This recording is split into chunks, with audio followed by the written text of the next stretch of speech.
네, 안녕하세요. 반갑습니다. 유튜브의 전기부숙입니다. 자, 이번 시간은 실기 KC 특강 2편 전기공사 산업기사 기출 분석 시간입니다. 자, KC가 2021년도부터 적용이 되었기 때문에 자, 우리가 지금 2021년도에 나온 KC 전체 문항을 어떻게 하고 있어요? 분석을 하고 있습니다. 자, 그래서 1편에서는 전기공사 기사에 출제된 21년도 KC 관련한 문항들을 다 풀어보았고요. 이번 시간에는 2021년도에 출제된 전기공사 산업기사 문제들 중에서 KC 관련한 문제들을 가지고 왔습니다. 자, 그럼 바로 1번부터 시작을 해보도록 하겠습니다. 전기공사 산업기사 1회차에 출제됐던 문제입니다. 1번 한국전기설비 규정에 따른 접지도체에 관한 설명이다. 다음 빈칸에 알맞은 내용을 쓰라고 나와 있습니다. 자, 1번 접지도체의 단면적은 포인트가 이겁니다. 큰 고장전류가 접지도체를 통하여 흐르지 않을 경우 접지도체의 단면적이 무엇이냐라고 묻고 있죠. 구리일 때, 철제일 때 이렇게 묻고 있습니다. 2번입니다. 접지도체에 필의 시스템이 접속되는 경우 뭐라고요? 필의 시스템이 접속되는 경우 요게 포인트가 되는 거죠. 접지도체의 단면적은 구리가 얼마고 철은 얼마인가를 물은 겁니다. 자, 요 내용 같은 경우는 제 노트, 이제 전기설비 기술기준 60점만 노트 49페이지에 있습니다. 자, 접지도체죠. 접지도체의 단면적입니다. 그래서 고장전류가 흐르지 않을 경우 구리는 뭐라고요?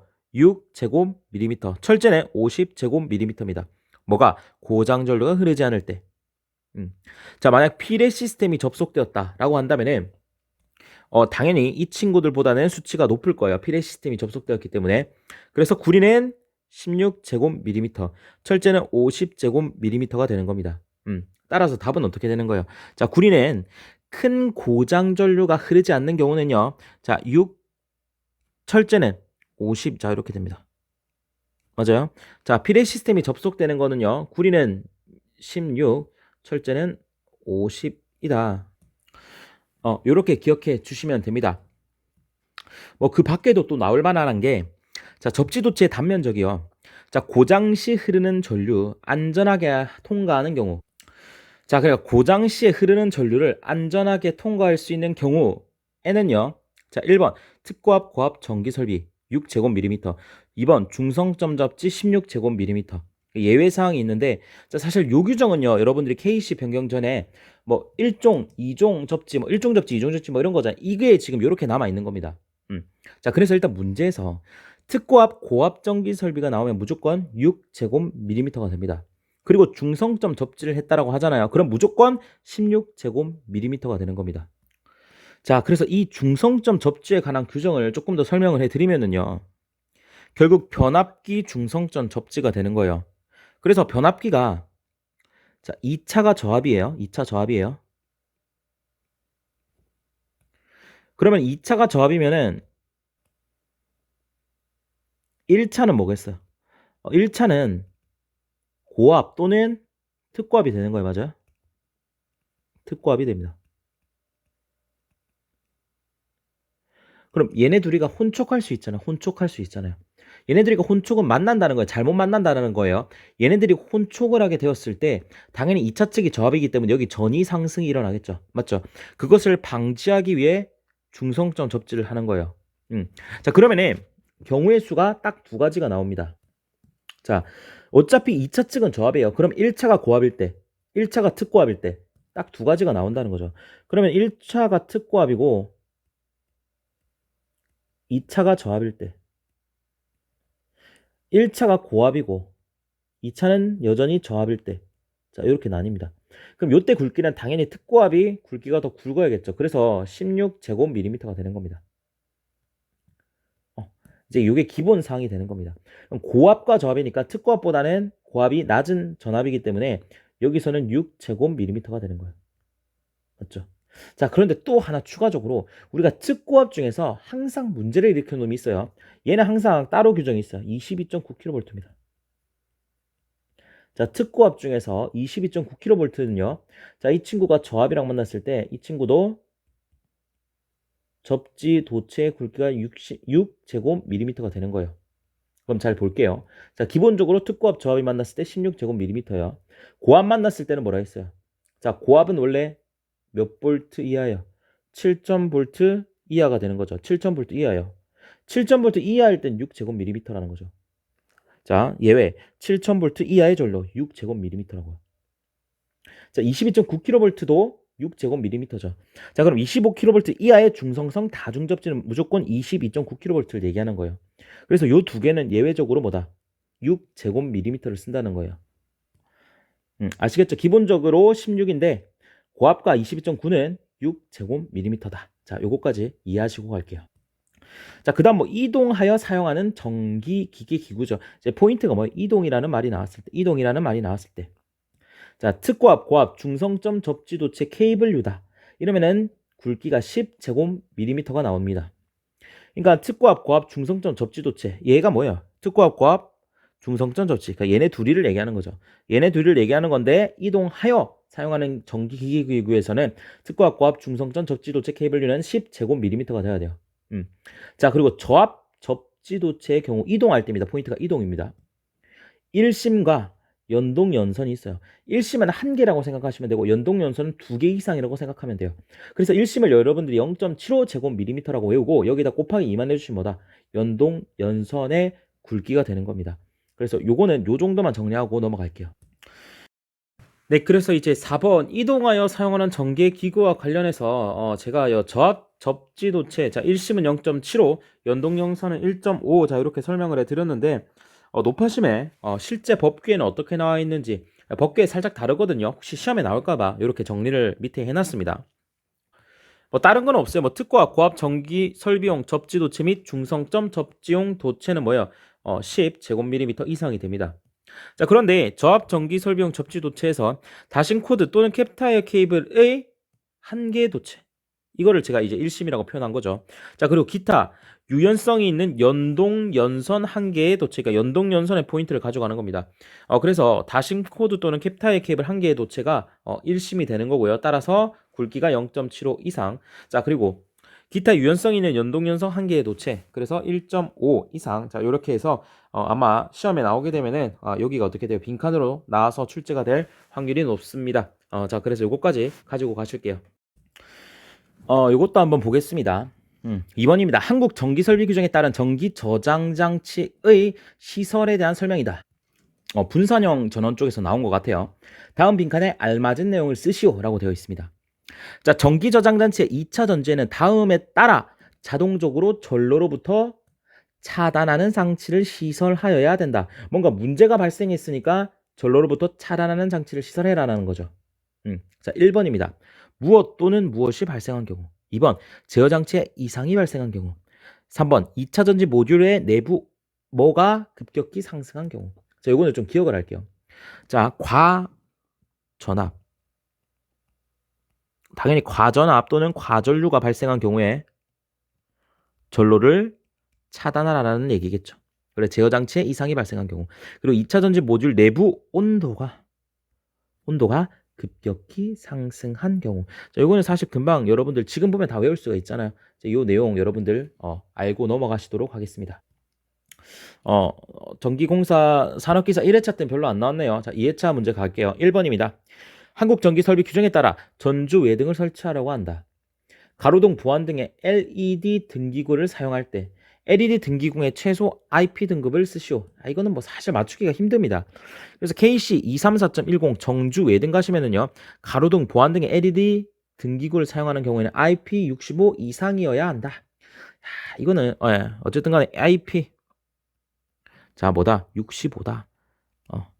이거 뭐 또 나올지는 모르겠는데 혹시나 모르니까 여러분들 기억을 하고 가시면 좋을 것 같습니다. 자, 그 다음 2번입니다. 한국전기설비 규정에서 정하는 용어의 정의이다. 빈칸에 알맞은 용어를 쓰세요 라고 되어 있죠.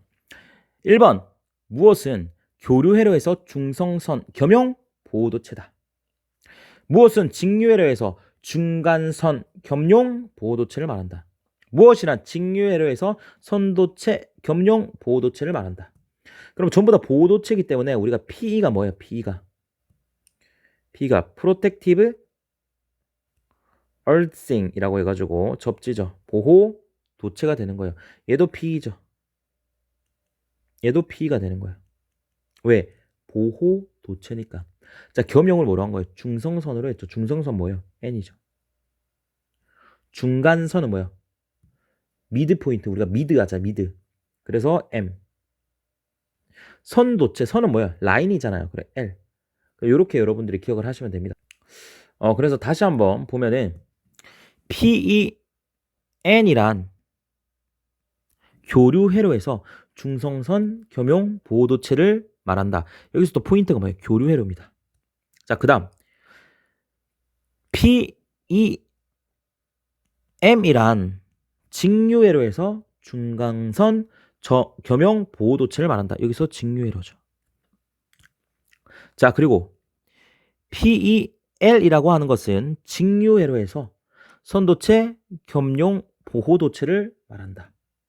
자, 그러니까 요것도 보세요. PM만 교류고 나머지 직류입니다. 자, 요것도 여러분들 잘 기억을 해 두시고 넘어가시기를 권장드립니다. 밑에 해설 한번 읽어보세요. 자, 그 다음 케이블 트레이의 종류 3가지만 쓰시오 라고 되어 있습니다. 요것도 그냥 암기를 하셔야 되는데 4가지 외워볼게요. 4가지. 자, 뭐다? 메쉬형,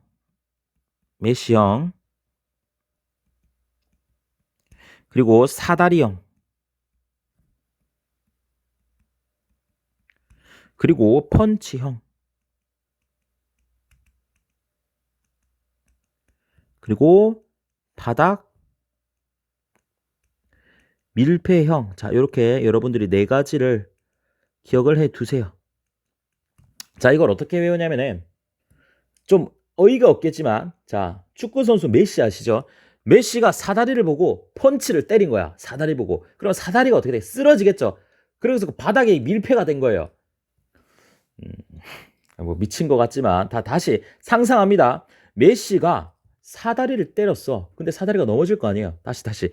메시가 사다리를 펀칭을 했어요. 그럼 사다리가 넘어질 거 아니야. 그러면 바닥에 밀폐가 된 거야. 아니, 뭐 마음대로 외우세요. 예.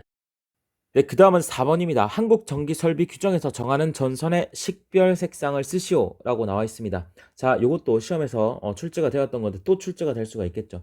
그래서 우리가 L1, L2, L3, N 중성선 그리고 보호도체 색상들 여러분들이 기억을 하셔야 됩니다. 그래서 제 강의 노트에도 있습니다. 전기설비 기술 기준 60점 만점자 42페이지에 나와 있습니다. 그래서 갈색, 검정색, 회색이요. L1, L2, L3는 갈색, 검정색, 회색. 그리고 중성선은 파란색. 그리고 보호도체는 녹색, 노란색이 됩니다. 그래서 뭐 제가 이렇게 말씀을 드렸던 것 같아요. 뭐 그냥 여러분들 뭐 갈색, 검정색, 회색, 파란색, 보호도체 뭐 이렇게 외우셔도 상관없는데 제가 예전에 봉사 동아리를 할 때 뭐 쓰레기를 줍는 그룹이었어요. 이게 뭔 말이냐면은 그러니까 뭐 누구는 연탄 나르고 누구는 뭐 하고 뭐 이렇게 했어요. 그룹을 나눴어. 근데 우리는 쓰레기를 줍는 그런 거였죠. 그래서 쓰레기파라고 불렀어요. 뭐라고요? 쓰레기파. 그럼 쓰레기를 영어로 뭐래요? 갈비지라 하죠. 그래서 갈비지파였어요. 갈비지파. 갈이 뭐예요? 갈색이죠. 비는 뭐예요? 비가 되는 거예요. 그래서 블랙이 되는 거예요. 검정색. 지는 G가 되는 거예요. 그래서 그레이가 되는 거예요. 그래서 회색이 되는 거예요. 뭐 어이가 없겠지만 자, 그 다음은 보호도체입니다.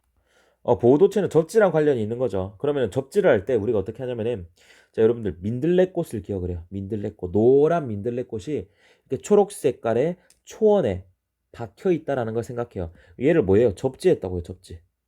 민들레꽃을. 이게 뭔 소리다. 민들레꽃 무슨 색? 노란색. 민들레꽃이 어디 있어요? 푸른 초원에 있다는 거죠. 그래서 초록색이에요. 그래서 보호도체는 초록색 또는 노란색이 됩니다. 그래서 갈색, 흑색,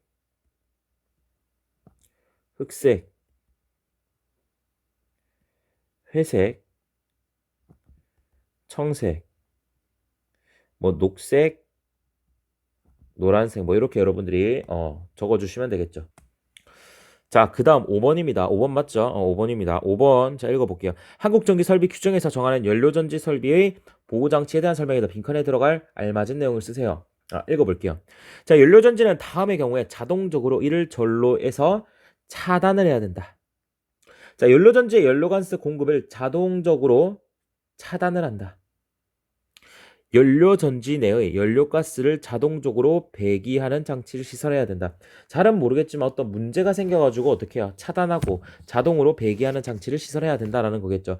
그래서 가와 나와 다와 같은 경우에 그러한 조치를 취해줘야 된다라는 것 같아요. 자, 연료전지에 자, 과전류가 생긴 경우입니다. 과전류가 생긴 경우.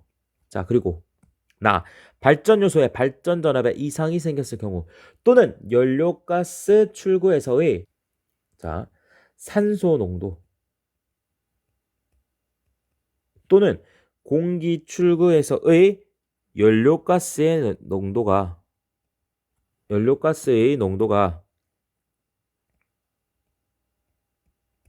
현저히 상승한 경우라는 거죠.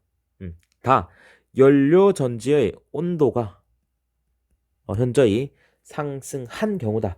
그래서 이것도 여러분들이 한번 적어 보시면 외우기가 어렵지 않을 겁니다. 계속해서 6번 보도록 할게요. 6번.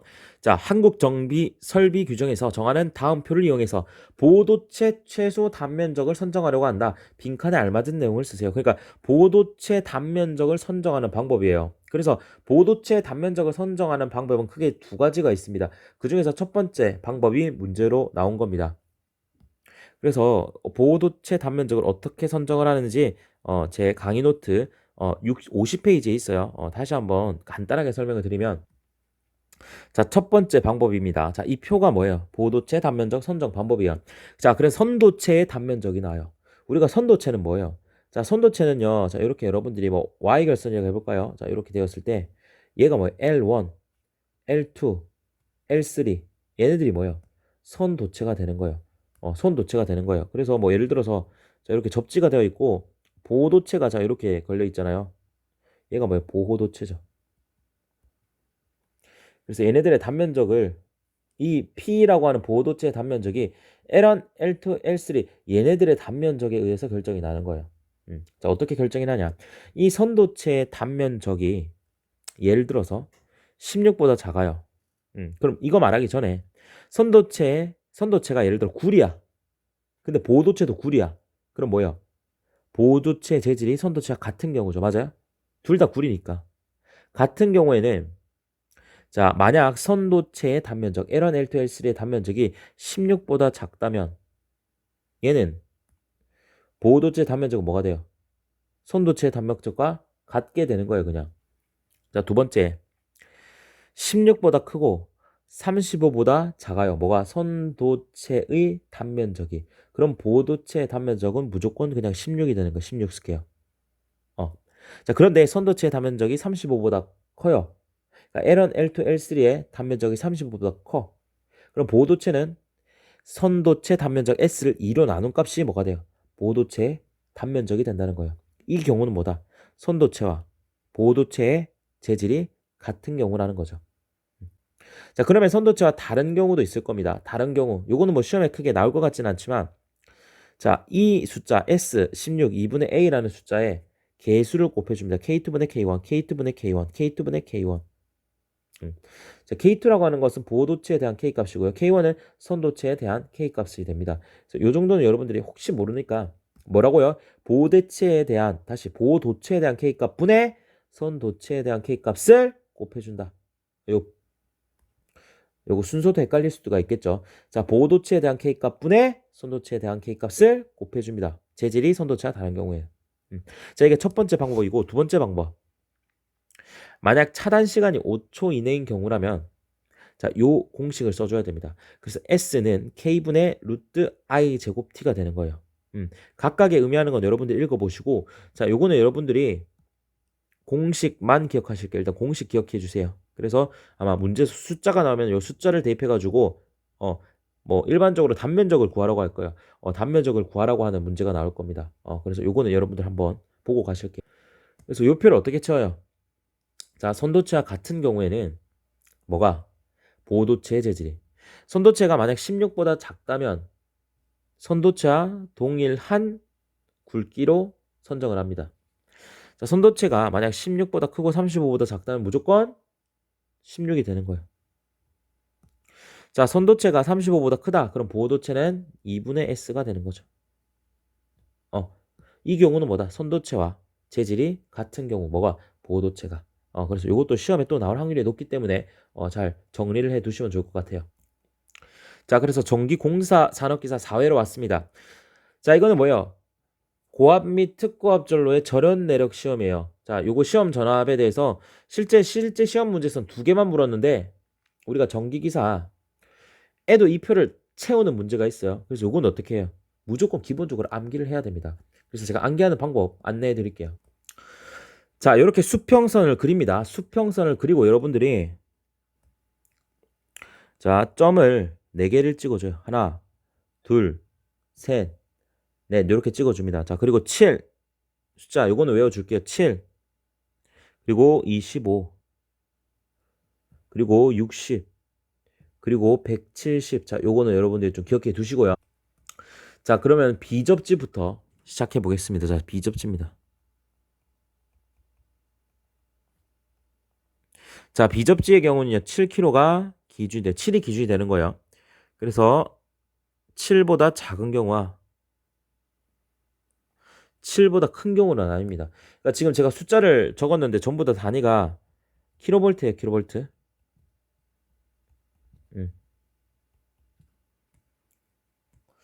자, 그래 비접지에서 7kV보다 작은 경우에는요. 최대 사용 전압의 몇 배를 해줘야 돼요. 우리가 지금 구하려는 거 뭐예요? 절연 내력 시험 전압을 구하고 싶은 거죠. 그래서 절연이 잘 되어 있는지 안 되는지 판단하는 거잖아요. 그럼 절연 내력 시험 전압을 어떻게 구해요? 최대 사용 전압에다가 배수를 곱해야 되는데 그 배수를 지금부터 암기를 해보는 거죠. 자, 그럼 비접지인데 7kV보다 작다. 그러면은 최대 사용 전압의 몇 배를 해준다? 1.5배를 해줍니다. 자, 7kg보다 크다 하면은 1.25배를 해줍니다. 요거 일단 기억해 주시고요. 자, 그 다음 중성점 접지, 다중접지 보도록 하겠습니다. 자, 이 친구 시험에 자주 나온 친구죠. 중성점 접지 그리고 다중접지입니다.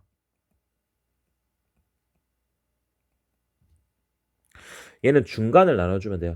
그러니까 25에서 한번 60에서 한번 나눠줄게요. 자, 이렇게 나눠주고 이렇게 나눠줍니다.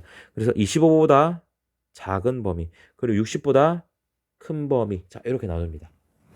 자, 그리고 25보다 작은 범위에서는요 몇 배를 해주냐면요 0.92배를 해줍니다. 뭐라고? 0.92배 어디에다가? 최대 사용 전압에다가.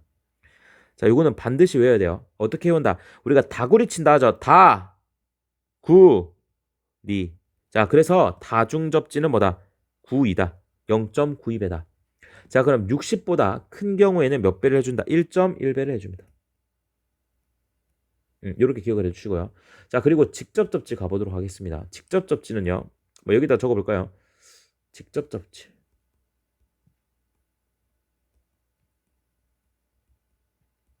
자, 이 친구는 170kV를 기준이에요. 그리고 60도 기준입니다. 그래서 60과 170V 사이 그리고 170보다 큰 경우 이렇게 나눕니다. 그래서 7264, 7264 0.72배 0.64배를 해줘야 됩니다. 자, 그래서 이것도 여러분들이 좀 기억을 해 두시면 좋을 것 같습니다. 자, 그리고 각각의 최소값도 존재합니다. 그러니까 최소값이 뭐냐면은 예를 들어서 자, 비접지예요. 그래서 비접지인데 8000V야. 그러면은 1.25배를 곱해줘야겠죠. 최대 사용 전압이. 그래서 8000에다가 1.25를 곱해줘요. 근데 만이야. 1000V죠. 근데 이 1.25배 같은 경우는 최소값이 정해져 있어요. 최소값이 얼마냐면은 1500V야. 그렇기 때문에 1000V라고 하면 돼요, 안 돼요? 안 되죠. 최소값이 무조건 뭐예요? 1500V여야 되니까 만이 나왔더라도 답은 1500V를 해줘야 돼요. 그러니까 이 최소값들은 당연히 한 배보다 큰 애들, 그러니까 1.5배, 1.25배, 1.1배 이런 애들한테만 있겠죠. 왜? 얘네들은 실제 값보다 작아지는데 최소값이 있을 수가 없잖아요. 맞죠? 자, 그래서 자, 일단 1.5배도 최소값이 500V가 됩니다. 일반적으로 500V예요. 자, 그런데 지금 우리가 특고압 고압전로잖아요. 특고압 고압전로. 요 경우에는 요 규정이 없습니다. 왜? 우리가 어차피 특고압 고압은 몇 볼트예요? 무조건 1000V를 넘어갈 거 아니에요. 그러니까 500V 나올 수가 없다라는 거지, 애초에. 그래서 없는 겁니다. 다른 거는 원래 있는 게 맞아요. 다른 뭐 변압기라던가 뭐 이러한 것들은 다 이제 최소값이 존재합니다. 그리고 그러면은 뭐 1.1배. 자, 얘는 최소값이 75,000V가 되는 거야. 그래서 여러분들이 요것만 일단 기억하시면은 요거 외우는 거 어렵지 않을 겁니다. 그래서 방금 설명드린 내용 저 이쁘게 이렇게 그림을 여기 다시 그려놨기 때문에 자, 요거 참고하시면서 자, 요 그림만 그리면은 요 문제는 정말 쉽습니다. 자, 같이 풀어볼게요. 자, 7kV 이하인 전로입니다. 7kV 이하인 전로. 별말 없으니까 비접지라고 생각하시면 되고 1.5배가 되는 거죠. 그래서 여기는 뭐가 된다? 1.5배가 됩니다. 1.5. 1.5배. 최대 사용전압의 1.5배가 되는 거죠. 자, 그럼 7kV 초과 25kV 이하인 중성점 접지식이죠. 자, 25kV 이하니까 뭐예요? 0.92배. 다구리죠. 0.92배. 그 다음 7kV 초과 60kV 이하인 정로라고 되어 있어. 그러면은 별말 없잖아요. 그럼 7kV 초과 25kV 이하는 뭐예요? 그러니까 1.25배네. 1.25배. 별말 없으니까 비접지로 생각하시면 됩니다. 1.25배. 자, 그럼 60kV 초과 중성점 비접지식이죠. 자, 60kV 초과요. 얘도 1.25배네. 1.25배. 비접지식이니까. 그 다음 60kV 초과 중성점 접지죠. 60kV 초과 몇 배? 1.1배. 저 그림만 그리면 다 끝난다니까요. 무슨 문제가 나오더라도 60kV 초과 중성점 직접 접지식입니다. 직접 접지식. 그럼 직접 접지식 60kV 초과는 뭐예요? 0.72배죠. 0.72배. 그 다음 170kV 초과 직접 170kV 초과 0.64배. 이러면 끝이 납니다. 그래서 요것까지 여러분들이 정리를 해 두시면 될 것 같아요. 자, 그 다음 2번입니다. 합성수지 몰드 공사로 시설할 수 있는 장소를 두 가지만 적어라. 자, 요거는 여러분들 노출되어 있는 장소와 노출되어 있는 장소와 점검할 수 있어야 됩니다. 점검할 수. 은폐된 장소다. 자, 요건 좀 기억을 해주고 넘어갈게요. 오케이. 자, 그 다음 3번 한국 전기설비 규정에 따라 저압전로에 사용하는 과전류 보호장치 종류 3가지만 쓰시오. 기중차단기는 제외한다. 기중차단기가 저압차단기잖아요. 그럼 기중차단기를 제외하고 저압에서 쓰이는 과전류 보호장치 종류를 3가지만 써라. 자, 요거는 여러분들 잘 이거 뭐 상식적일 수 있죠. 자, 뭐야? 배선차단기. 우리가 집에 있는 거잖아요. 배선차단기. 그리고 ELB 누전차단기. 그리고 퓨즈까지 여러분들이 적어주시면은 정답이 되게 됩니다. 그래서 제가 준비한 건 오늘 여기까지고요. 여러분들 도움이 되셨으면 좋을 것 같습니다. 네, 수고 많으셨습니다.